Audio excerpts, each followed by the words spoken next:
coming days. We are going to talk about a much more lighthearted subject, Mardi Gras. We got Arthur Hardy, editor and publisher of the Mardi Gras Guide. It's just hit the stands, and as always, it's an incredible publication, and we'll talk to him about what we can expect this year. The news, talk, and sports leader, the Big 870 WWL New Orleans, 105.3 WWL FM and HD1 Kenner New Orleans, and WWL.com.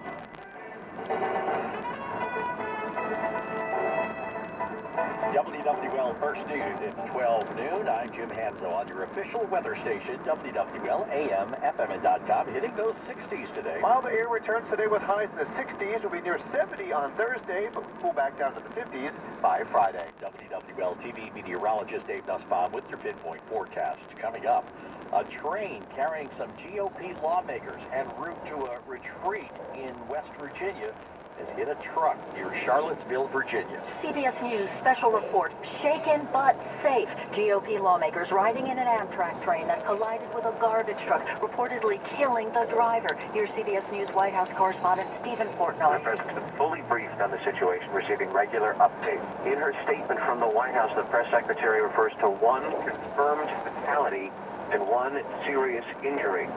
She notes there are no serious injuries among members of Congress or their staffs. The lawmakers were on their way to a retreat at the Greenbrier Resort in West Virginia. Several were treated for minor injuries at the scene in the town of Crozet, Virginia. Congressman Bradley Byrne was on board. I got to say, I can take a little bit of pride in seeing my fellow members of Congress who are pretty selfless about going out there and getting right to work and able to try to help the people go injured. Again, no serious injuries among GOP lawmakers in a train that collided with a garbage truck in Virginia, but at least one person in the truck reported killed.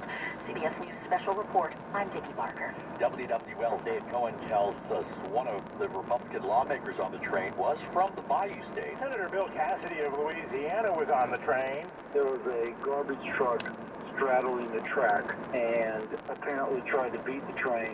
Cassidy says he's okay. I was sitting down, dozing off, and you feel it, you hear it, and then you look up and people who are standing have fallen on the floor. Cassidy, a physician, went out to check on the people in the truck. One is dead. One is in serious condition. The senator says he helped get the injured individual into an ambulance. President Donald Trump discussed his ideas and proposals for immigration in his State of the Union address. He presented 4 pillars. 1, offer a path to citizenship for 1.8 million dreamers. 2, fully secure the border. 3, end the visa lottery program. And 4, end chain migration. CBS News chief congressional correspondent Nancy Cordes says many on Capitol Hill see this as a middle-of-the-road Republican proposal. Some moderate Republicans think that the president's immigration proposals are too aggressive, and some conservatives think they don't go far enough. Democrats say that a couple of the things that he wants to include in that plan are simply non-starters, and they are very opposed to, in particular, his proposal to limit family-based immigration, to say that legal immigrants would no longer be able to sponsor a sibling or an adult parent or an adult child. The head of the Centers for Disease Control and Prevention has resigned over financial conflicts of interest over her ownership of tobacco company stock. Lee Clark, law professor at Washington University in St. Louis, says while what she did is not criminal, it raises a bunch of questions. What she's done is she's spoken with her wallet and made a commitment to invest in a company that profits from addiction, profits from people's addiction to nicotine. The worst flu season in recent memory, and here comes the Super Bowl and Carnival. WWL's David Blake has the latest. State Immunization Director Dr. Frank Welsh is very concerned as thousands of people gather for parades and then Super Bowl parties this weekend.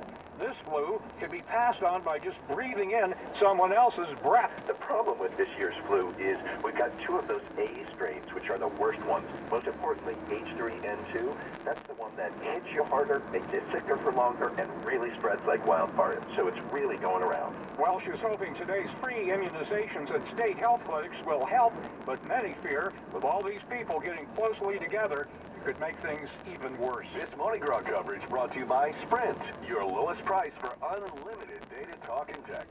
Motorists continue to see higher gas prices, and a return to $3 a gallon may not be too far off. WWL's Michelle Southern reports. The current average for a gallon of regular gasoline is $2.43, up from 6 cents a week ago. AAA fuel analyst Don Redmond says this is unusual for this time of year, as demand is typically down. Typically, January, February are some of the slowest days on the calendar, and we can historically expect some of the best prices of the year will come in those first couple of winter months, but we haven't seen that. A year ago, we were paying $2.15 a gallon. Before the hour on Wall Street, the Dow is up 136 points, bouncing back. NASDAQ up 20, and oil down 18 cents at $64.32 a barrel. Now, WWL Sports, your Steve Yellen. The battle for the title is brought to you by Townsend Addiction Treatment Centers. Get the help you need today. The Eagles have been embracing their playoff underdog status. Despite being the top seed in the NFC, they weren't the favorites against Atlanta or Minnesota, but managed to advance to the Super Bowl, where once again, Philly is in favor. Safety Malcolm Jenkins feels that being underestimated suits this Eagles squad well. Most of the guys who come here have been cut, traded, or drafted too low, and everybody's had a chip on their shoulders, and really we've been, given the short end of the stick the entire year, but we stuck together, we believed in the guys next to us. Jenkins signed in Philadelphia in 2014 after the Saints opted to not bring back their former first-round draft pick. Instead, they inked Jarvis Bird, which never paid off. Steve Geller, WWL Sports. Today at 4 on Sports Talk with Bobby Hebert and Deke Bellavia. Saints great Deuce McAllister joins the guys to talk Super Bowl, Saints, and Pelicans. Then it's Tiger Hoops, LSU at Tennessee. Pregame at 5, tip-off 5:30 p.m. Huddle up on the home of the Saints and LSU. WWL.